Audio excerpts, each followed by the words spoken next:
ان دونوں جنرلز کے درمیان جنگ شروع ہوئی اور عوام بیچاری اب بھی اس جنگ میں مر رہی ہے، پیس رہی ہے۔ کسی کو نہیں پتہ کہ سوڈان کا حکمران کون ہے اور بغیر حکمران کے یہ ملک کیسے چل سکتا ہے۔ اس وجہ سے لاکھوں لوگ گھروں میں بند ہیں، سینکڑوں لوگ مر چکے ہیں اور کئی ہزار زخمی ہو چکے ہیں۔ نارتھ سوڈان بالکل لاوارث ہو چکا اور دونوں جنرلز اس ملک کو اپنی مرضی سے چلانا چاہتے تھے۔ حالانکہ ان دونوں کو حکومت چلانے کا کچھ آئیڈیا نہیں تھا، کچھ ایکسپیرینس نہیں تھا، یہ دونوں سیاستدان نہیں تھے، مگر دونوں میں ایک چیز کامن ہے کہ یہ دولت اور وسائل کو بچانا چاہتے تھے، کیونکہ یہ دونوں ایک دوسرے سے بڑھ کر کرپٹ ہیں۔ اس جنگ میں جو مر رہے ہیں وہ ان کے اپنے سوڈانی بھائی اور مسلمان بھائی ہیں۔ ایئرپورٹ پر ایسے مناظر دیکھنے کو مل رہے ہیں کہ لوگ اپنی جان بچانے کے لیے ادھر ادھر بھاگ رہے ہیں۔ لوگ ایئرپورٹ پر پھنسے ہوئے ہیں اور ایسے زمین پر لیٹے ہوئے ہیں کہ کہیں گولی نہ لگ جائے۔ آرمی کے ہیلی کاپٹرز لوگوں کے گھروں پر اڑ رہے ہیں، لگاتار گولیوں کی آوازیں سنائی دے رہی ہیں۔ نارتھ سوڈان کی آبادی تقریباً 1 کروڑ ہے، مگر ان دونوں جنرلز کی ایگو کی وجہ سے ملک تباہ ہو گیا، اور پوری دنیا کو پتہ ہے کہ یہ دونوں جنرلز کتنے کرپٹ ہیں۔ عزیزو، اب بات کر لیتے ہیں کہ جو ہمارے مسیحی لوگ ہیں وہ وہاں کتنی مشکل میں ہیں، ان کو کتنی مشکلات کا سامنا ہے۔ چرچز کے اندر گولیاں چلائی جا رہی ہیں، بمباری ہو رہی ہے، میزائل گرائے جا چکے ہیں۔ مسیحیوں کے لیے وہاں کچھ بھی ٹھیک نہیں ہے۔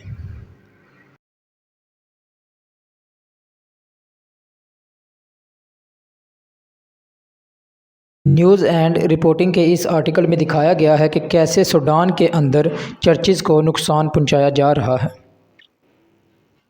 ایونجلیکل پریسبیٹیرین چرچ کے پاس بری طرح دھماکہ ہوا، جس کی وجہ سے چرچ پوری طرح ڈیمیج ہو گیا۔ ایونجلیکل پریسبیٹیرین چرچ۔ اور دوسرا چرچ دیکھیں، کوپٹک آرتھوڈاکس چرچ، اس میں راکٹ گرا کر پوری طرح چرچ کو تباہ کر دیا گیا۔ تیسرا چرچ ہے آل سینٹس اینگلیکن چرچ۔ اس چرچ پر ملٹری نے قبضہ کر لیا اور لوگوں کو چرچ سے بھگا دیا، اور اب اس چرچ میں آرمی کے لوگ رہ رہے ہیں۔ ڈیٹا یہی بتا رہا ہے کہ 500 کے قریب لوگ مر گئے اور 4000 سے زائد لوگ زخمی ہو چکے ہیں۔ 3,34,000 سے زائد خاندان جان بچانے کے لیے ادھر ادھر بھاگ رہے ہیں، اور کافی تعداد میں بھارت کے لوگ جو روزگار کی تلاش یا وزٹ کے لیے اس ملک میں آئے ہوئے تھے وہ بھی ادھر پھنسے ہوئے ہیں۔ ایک کیتھولک چرچ کے فادر نے بتایا کہ ان کے ایک ایماندار مسیحی کو گولی مار کر شہید کر دیا گیا۔ سوڈان میں ایک بائبل کالج بھی ہے، NTC نائل تھیولوجیکل کالج۔ یہاں تعلیم حاصل کرنے والے 3 اسٹوڈنٹس کے خاندان کو مار دیا گیا۔ اب یہ تینوں ہی اپنی اپنی فیملی کھو چکے ہیں۔ عزیزو، سوڈان میں ہمارے مسیحی بہن بھائیوں کی حالت بالکل بھی ٹھیک نہیں ہے۔ ہم ان کے لیے کیا کر سکتے ہیں؟